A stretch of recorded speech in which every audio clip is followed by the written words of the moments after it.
खुदावंद यीशु मसीह के इंतहाई मुकद्दस और मुबारक तरीन नाम में मसीहा गुनहगार इंसान के गुनाहों का बारे गरा उठाने के लिए यरूशलेम की गलियों को पार करते हुए कलवरी के पहाड़ जिसे गोलगता या खोपड़ी की पहाड़ी भी कहा जाता है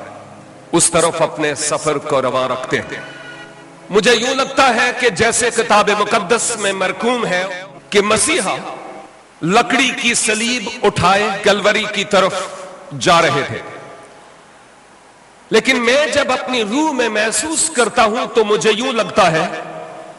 कि वो मेरे लिए और आपके लिए शायद लकड़ी थी, लेकिन असल में वो लकड़ी नहीं बल्कि मेरे और आपके गुनाहों का बारे गरा था जो मसीहा अपने कंधे पर उठाकर कलवरी की तरफ जा रहे थे। यही तो सबब था कि आप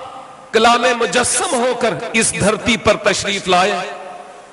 कि वो खिदमत ले नहीं बल्कि खिदमत करें और अपनी जान बोतेरू के बदले फिदिया में दें। ये आपके इस धरती पर तशरीफ लाने का अहम तरीन मकसद था। और जिस तौर पर हमने मुख्तलिफ खुदाम की मार्फत किताब मुकद्दस से बड़े अनमोल अल्फाज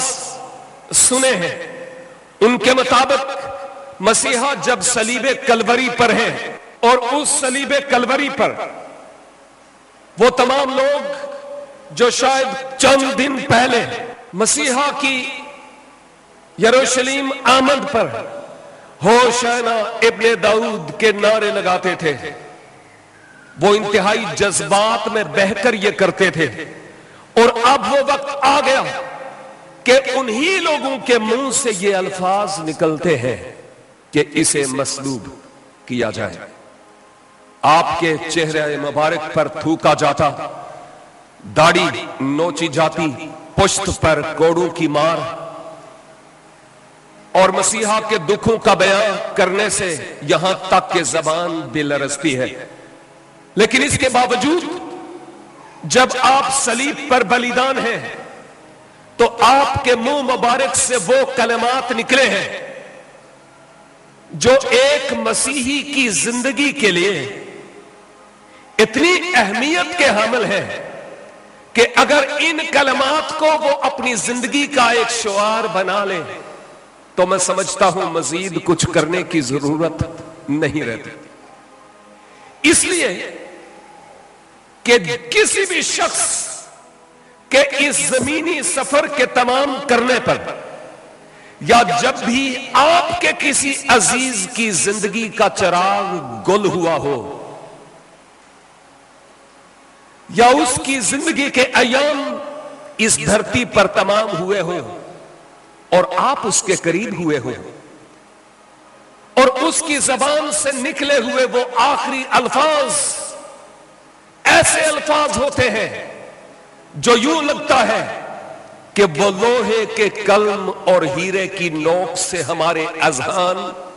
और हमारे दिलों की तख्ती पर लिख दिए जाते हैं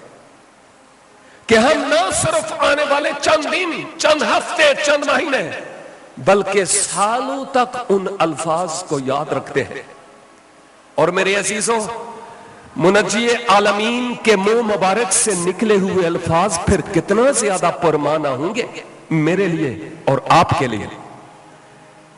इन कलमात में बमुताबिक मुकद्दस लूका उसके 23 बाब की 34 आयत के मुताबिक मसीहा अपनी जबान मुबारक से ये कलमा पेश करते हैं कि अब आप इनको मुआफ कर क्योंकि ये जानते नहीं कि क्या करते हैं,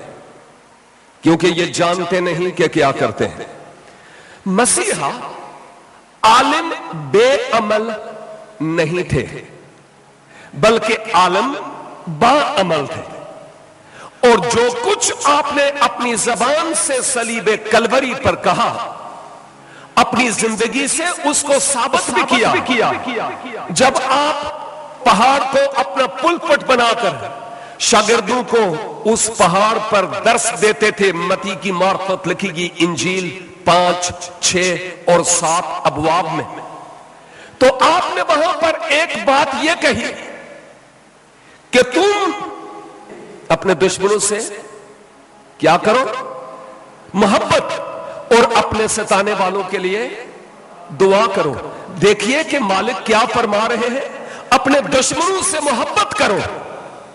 जमाना कहता है ईंट का जवाब पत्थर से दो, लेकिन मसीहा फरमाते हैं ना ना ना ना, फूल से दो। और आपने फरमाया कि अब इनको मुआफ कर, क्योंकि ये जानते नहीं कि क्या करते हैं। और आपने न सिर्फ हमें दर्स दिया दूसरों को मुआफ करने का, बल्कि सलीब पर बलिदान होते हुए भी, इंतहाई दुखों से चूर होते हुए, लहू आपकी पोशाक बना हुआ था। और आपकी जबान से ये अल्फाज निकलते हैं कि अब आप इनको मुआफ कर, क्योंकि ये जानते नहीं कि क्या करते हैं। और मैं समझता हूं मसीहा के ये अल्फाज न सिर्फ 2000 साल पहले के लोगों के लिए थे, बल्कि 2011 के लोगों के लिए भी थे। मैं और आप अगरचे कलवरी के पहाड़ और सलीब के पांव के पास तो नहीं थे, लेकिन आज के जमाने में मैं और आप वही करते हैं जो मसीहा के लिए दुख और अजियत का सबब होता है। और मसीहा मेरे लिए और आपके लिए भी दस्ते दुआ बुलंद करते और फरमाते हैं अब आप इन्हें भी मुआफ कर, क्योंकि ये जानते नहीं कि क्या करते हैं। ये कलमा आपकी ज़बान मुबारक से जो कलमा मुआफी है अदा होता है,